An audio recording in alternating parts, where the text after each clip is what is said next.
Shalom saudara-saudara, selamat merayakan hari kenaikan Tuhan Yesus ke surga.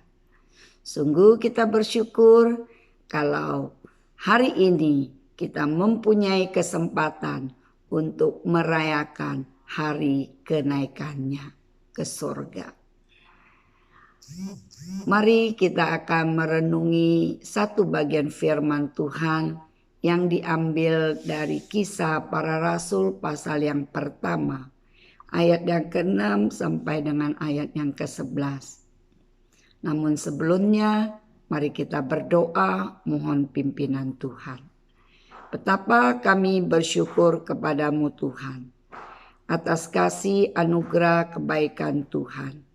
Kami boleh memperingati hari kenaikan Tuhan Yesus ke surga. Dan melalui ini kami diingatkan bahwa Tuhan Yesus juga pada suatu hari nanti akan datang kembali kedua kali. Dan ini menjadi penghiburan bagi kami sebagai orang yang percaya.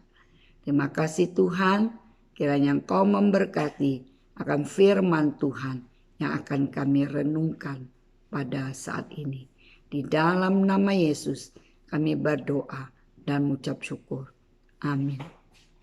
Saudara, kita akan baca di Kisah Para Rasul pasal yang pertama ayat yang ke-6 sampai dengan ayat yang ke-11. Demikian firman Tuhan katakan. Yesus terangkat ke surga. Maka bertanyalah mereka yang berkumpul di situ. Tuhan, maukah Engkau pada masa ini memulihkan kerajaan bagi Israel? Jawabnya, Engkau tidak perlu mengetahui masa dan waktu yang ditetapkan Bapa sendiri menurut kuasanya. Tetapi kamu akan menerima kuasa kalau Roh Kudus turun ke atas kamu. Dan kamu akan menjadi saksiku di Yerusalem dan di seluruh Yudea dan Samaria dan sampai ke ujung bumi. Sesudah ia mengatakan demikian, terangkatlah ia disaksikan oleh mereka dan awan menutupnya dari pandangan mereka.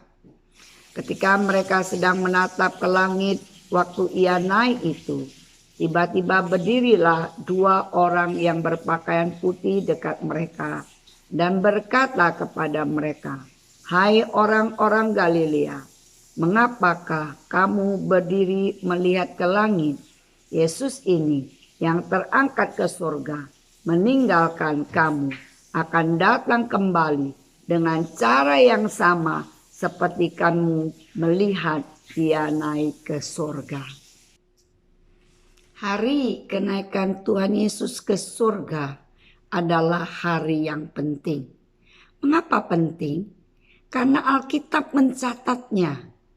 Sesuatu yang dicatat oleh Alkitab berarti itu adalah hal yang penting. Setelah Yesus bangkit dari kematian, ia mengalahkan kuasa maut.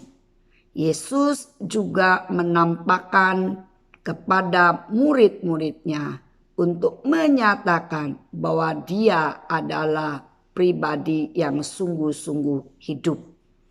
Alkitab dengan jelas mencatat bahwa Yesus menampakkan dirinya kepada muridnya berulang-ulang kali.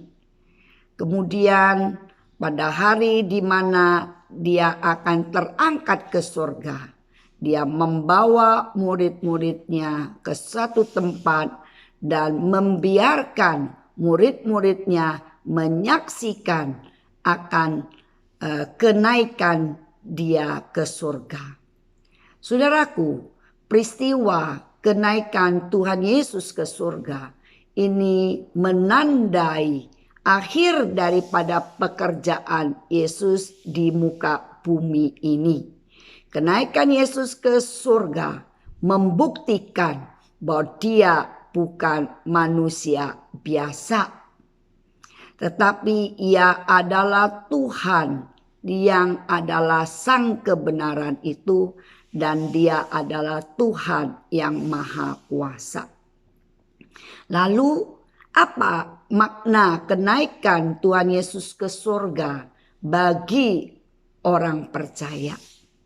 Pertama, kenaikan Tuhan Yesus ke surga menyatakan kepada kita bahwa Yesus Tuhan yang kita percaya adalah sungguh-sungguh Tuhan yang datang dari surga, yang menyelamatkan kita. Dan setelah Ia menyelesaikan karyanya di muka bumi ini, Dia yang adalah sang kebenaran pulang kembali ke surga, tempat di mana Ia berasal. Ia datang dari surga ke dunia ini dan Ia kembali ke surga, menandakan bahwa Dia adalah sang kebenaran itu. Kemudian saudaraku, ini menjadi satu hal yang sangat luar biasa. Dan alasan yang kedua adalah Dia, Yesus, adalah perantara kita, ya, dari surga, ya, dengan Bapa, ya, dan dengan kita. Apa hubungannya? Hubungannya adalah Dia menjadi perantara bagi kita. Dan ini menjadi sesuatu yang sangat luar biasa, karena kepergian daripada Yesus ke dunia ini, ya, membuat kita orang yang percaya tahu bahwa suatu hari kita akan pergi ke tempat yang sama. Ke tempat di mana Yesus berada, di sana kita berada. Yesus dengan jelas di Yohanes pasal yang ke-14 memberitahukan kepada kita bahwa Dia pergi ke sana, yaitu ke surga, untuk menyediakan tempat bagi orang yang percaya. Bukankah ini menjadi sesuatu yang istimewa? Setelah Ia pergi dari dunia ini, Dia pergi ke rumah Bapa, dan di sana Ia menyiapkan tempat bagi kita orang yang percaya. Sehingga pada waktu kita sudah sampai dan harus kembali kepada Sang Pencipta kita, dan di sana Yesus sudah menyiapkan tempat bagi kita. Inilah menjadi penghiburan bagi orang percaya. Di dalam dunia mungkin banyak penderitaan, mungkin banyak kesulitan, sakit, penyakit, ya, kelaparan, peperangan, atau hal-hal yang tidak nyaman di dunia ini. Namun waktu kita menghadapi hal-hal yang tidak nyaman, kita diingatkan bahwa tempat kita di dunia ini sementara. Ada satu tempat yang bersifat kekal, dan juga satu tempat yang sangat menyenangkan yang sudah disiapkan oleh Yesus kepada kita. Dan ini menjadi penghiburan bagi kita ketika kita mengalami berbagai kesulitan, berbagai pencobaan di dunia ini. Kemudian alasan yang ketiga, Tuhan Yesus naik ke surga adalah Dia bersyafaat bagi kita. Dan ini menjadi satu yang luar biasa bagi kita, bahwa Yesus naik ke surga. Dia ngapain di surga? Di surga Dia bersyafaat bagi kita. Dia memberikan kekuatan-kekuatan kepada kita dengan Dia bersyafaat. Yesus tahu akan pergumulan kita di dunia ini. Pergumulan kita di dunia ini tidak mudah. Yesus tahu. Oleh karena itu Yesus bersyafaat di hadapan Bapa untuk memberikan kekuatan kepada kita. Saudara, Engkau yang saat ini sedang di dalam satu kondisi yang tidak nyaman. Mungkin engkau dalam kesulitan akan tubuh jasmanimu yang begitu lemah, sakit penyakit yang belum juga sembuh-sembuh. Maukah engkau percaya bahwa Tuhan Yesus tidak meninggalkan engkau. Dia bersyafaat bagi engkau.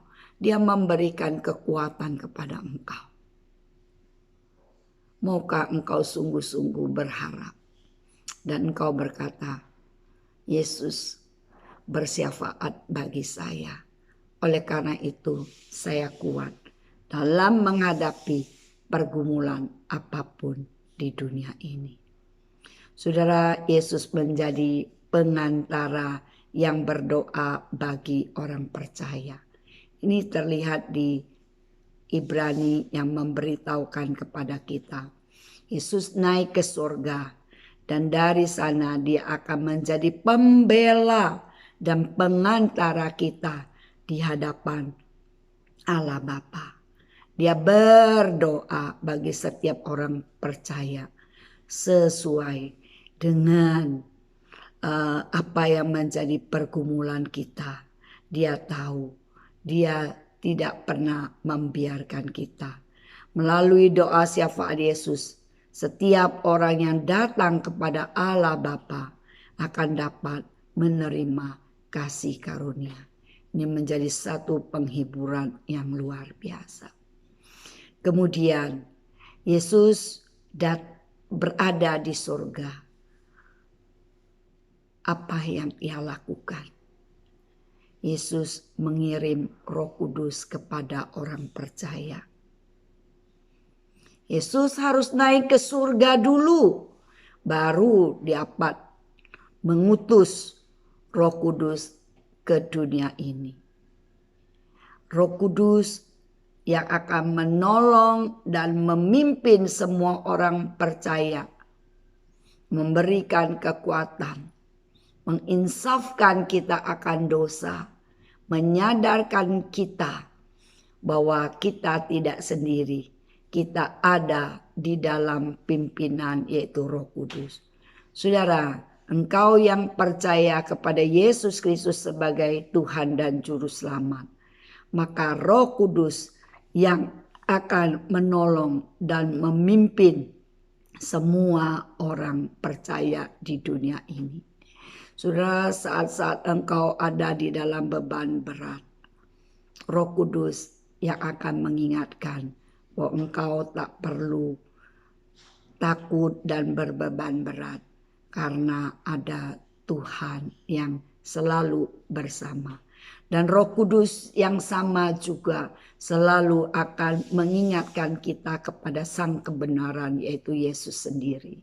Menginsafkan kita, menyadarkan kita pentingnya kita sungguh-sungguh percaya dengan pengajaran-pengajaran yang sudah diajarkan oleh Yesus pada waktu Yesus berada di dunia ini. Dan Roh Kudus juga membimbing kita untuk melakukan pekerjaan-pekerjaan Tuhan di dunia ini. Pada waktu sebelum Tuhan Yesus naik ke surga, dia mengutus murid-muridnya untuk menjadi saksi.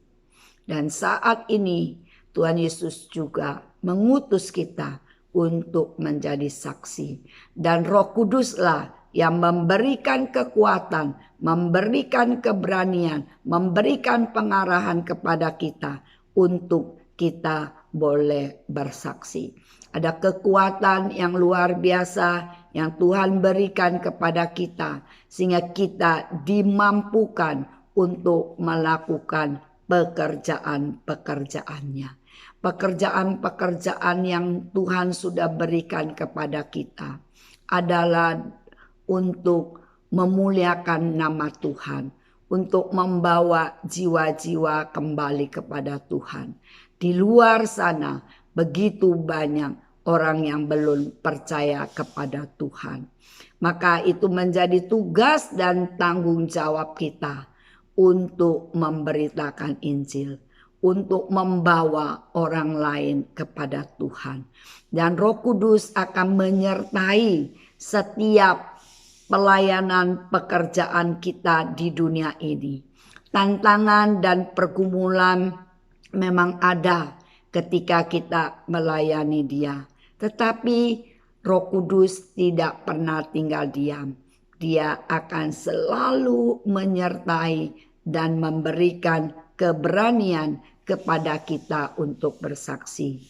Saudaraku, permisi tanya, selama engkau menjadi orang percaya, selama engkau menjadi orang Kristen, sudah berapa banyak jiwa yang engkau bawa kepada Tuhan? Mungkin saudara mengatakan, belum pernah. Mungkin saudara mengatakan, sudah sangat sering saya memberitakan Injil.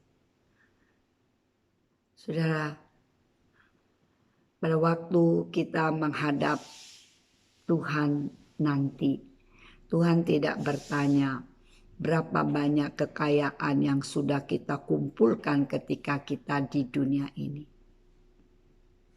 Tapi Tuhan bertanya, berapa banyak jiwa yang sudah kita bawa kepadanya. Saudara, saat engkau menghadap tahtanya Tuhan dan Tuhan bertanya, meminta pertanggungjawaban jawabmu, engkau sudah diselamatkan. Apa yang engkau perbuat untuk mempermuliakan nama Tuhan? Saudara, ini menjadi satu refleksi bagi kita. Kita tidak tahu berapa lama Tuhan izinkan kita hidup di dalam dunia ini. Gak ada yang tahu. Kehidupan kita di dunia ini begitu singkat. Tapi yang paling penting bukan berapa panjangnya hidup kita, tapi sebagai orang percaya, saya mau katakan bagaimana kualitas daripada hidup kita. Apakah kita sudah menggunakan waktu kita seefisien mungkin di dalam kita melakukan tugas pelayanan yang Tuhan berikan kepada kita. Tuhan memberikan wasiat kepada kita pada waktu sebelum Dia naik ke surga. Wasiatnya apa? Wasiatnya jelas, yaitu kita diminta untuk pergi, untuk memberitakan Injil, untuk memuridkan, untuk membaptiskan. Saudara, jelas ini yang Tuhan minta dari kita. Tuhan gak mengatakan bahwa kau berada di dunia, kumpulkan uangmu sebanyak-banyaknya, kumpulkan hartamu sebanyak-banyaknya. Bukan, tapi Tuhan meminta kita untuk pergi memberitakan Injil, ya, memberikan pengajaran, menjadikan orang lain murid, ya, dan membawa mereka untuk betul-betul di dalam pengenalan kepada Tuhan. Saudara, mari kita lakukan. Tidak ada yang terlambat. Mari kerjakan bagian kita sungguh-sungguh supaya pada waktu Tuhan menjemput kita dan kita dapat mempertanggungjawabkan apa yang sudah kita lakukan ketika kita ada di muka bumi ini.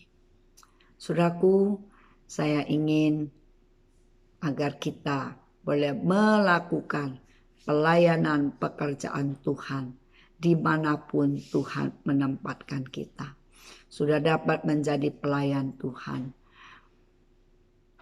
Gunakan waktu seefisien mungkin untuk dapat melayani Tuhan di berbagai bidang. Jika Tuhan memanggil engkau menjadi hamba Tuhan full timer, lakukanlah segala sesuatu dengan sungguh-sungguh untuk kemuliaan bagi nama Tuhan. Bukan untuk mengumpulkan harta di dunia ini sebanyak-banyaknya. Tapi engkau sebagai seorang hamba Tuhan mengumpulkan jiwa sebanyak-banyaknya bagi kemuliaan bagi nama Tuhan. Jika Tuhan memanggil engkau sebagai profesi, baik sebagai hakim atau sebagai jaksa, ya lakukan bagianmu dengan baik. Jadilah seorang hakim yang betul-betul adil dan tanggung jawab. Jadilah seorang jaksa atau penuntut yang betul-betul mengerti akan keadilan, yang membela, yang melakukan segala sesuatu dengan prinsip akan kebenaran. Bukan membela orang yang membayar saudara, tetapi membela sesuai dengan kebenaran. Jika engkau menjadi guru, jadilah guru yang baik. Didiklah murid-muridmu menjadi pribadi-pribadi yang takut akan Tuhan. Apapun profesimu, jika engkau menjadi insinyur, jadilah insinyur yang baik. Bangunlah bangunan atau apapun dengan tanggung jawab. Jangan mengurangi porsi-porsi yang ada, ya, sehingga bangunan itu menjadi bangunan yang tidak kokoh karena engkau mau mengambil keuntungan daripada pembangunan tersebut. Jangan saudaraku, tapi jadi saksi. Ketika engkau menjadi seorang dokter yang baik, jadilah dokter yang baik, yang betul-betul melakukan prinsip menolong sesama dengan takut akan Tuhan, mengasihi mereka dengan sungguh-sungguh. Jangan engkau menjadi seorang dokter yang begitu mementingkan keuangan supaya engkau menjadi orang yang kaya. Engkau menaruh harga setinggi-tingginya sehingga ada banyak orang yang tidak bisa layani karena mereka tidak sanggup membayar. Bukankah ini menjadi sesuatu yang dapat melukakan hati Tuhan? Saudaraku, saya tidak dapat menyebutkan semua profesi yang ada. Karena apapun profesimu, engkau dapat melakukan untuk kemuliaan nama Tuhan. Engkau dapat menjadi orang yang memberitakan Injil kebenaran daripada Yesus Kristus. Dan ini menjadi sesuatu yang menyenangkan hati Tuhan. Selamat memperingati hari kenaikan Tuhan Yesus ke surga. Dan Tuhan Yesus naik ke surga, ada beberapa hal yang sudah kita renungkan pada hari ini. Yang pertama, Yesus naik ke surga menunjukkan bahwa Dia adalah Tuhan yang benar. Ya, Dia adalah Tuhan yang maha kuasa. Dia datang dari surga dan Dia kembali ke surga. Kemudian yang kedua, Dia pergi ke surga untuk menyediakan tempat bagi kita. Dan ini menjadi satu penghiburan yang luar biasa. Yang ketiga, Tuhan Yesus ada di surga. Dia bersyafaat bagi kita di hadapan Bapa. Dan Dia mengerti akan setiap pergumulan daripada kita sebagai manusia. Karena Dia pernah menjadi manusia. Yang keempat, Dia datang, Dia pergi ke surga, ya, untuk apa? Untuk mengutus Roh Kudus menjadi roh penyerta bagi dunia ini dan bagi orang percaya. Dan ini menjadi satu hal yang luar biasa. Roh Kuduslah yang meneruskan karya di dunia ini dan membimbing orang-orang percaya untuk menjadi alat pemberita Injil. Dan Roh Kuduslah yang menginsafkan manusia akan dosa. Dan Roh Kuduslah yang membawa orang untuk percaya kepada Yesus Kristus sebagai Tuhan dan Juru Selamat. Dan yang terakhir, bahwa melalui kenaikan Tuhan Yesus, Tuhan Yesus juga memberikan wasiat kepada kita bahwa kita diminta untuk berkarya, untuk meneruskan karya Yesus yang ada di dunia sebelum dia pergi ke surga. Dan kitalah yang diberikan wasiat untuk berkarya, untuk membawa jiwa kembali kepada Tuhan. Mari kita berdoa. Tuhan, melalui kami memperingati hari kenaikan Tuhan Yesus ke surga, kami diingatkan untuk sungguh-sungguh melakukan pelayanan pekerjaan Tuhan, meneruskan karya Yesus yang ada di muka bumi ini. Dan ini menjadi tanggung jawab kami sebagai orang percaya. Tuhan, tolong kami. Jika selama ini kami bersantai ria, tidak melakukan apa yang menjadi tugas kami. Dan biarlah melalui kami memperingati hari kenaikan Tuhan Yesus ke surga tahun ini, memberikan kami satu semangat untuk kami boleh berkarya bagi Tuhan. Karena waktu kami begitu singkat. Waktu yang Tuhan berikan kepada kami. Biarlah kami tidak hanya menggunakan untuk mengumpul harta benda di dunia ini. Tapi kami mengumpulkan harta untuk di sorga. Terima kasih Tuhan. Terima kasih. Di dalam nama Tuhan Yesus, Engkau menggugah kami, Engkau membuat kami bersemangat untuk menceritakan akan kabar sukacita bahwa Yesus Kristus adalah Sang Penyelamat. Yesus Kristus adalah Tuhan yang berkuasa, yang akan datang kembali kedua kali. Dan ini memberikan harapan kepada kami.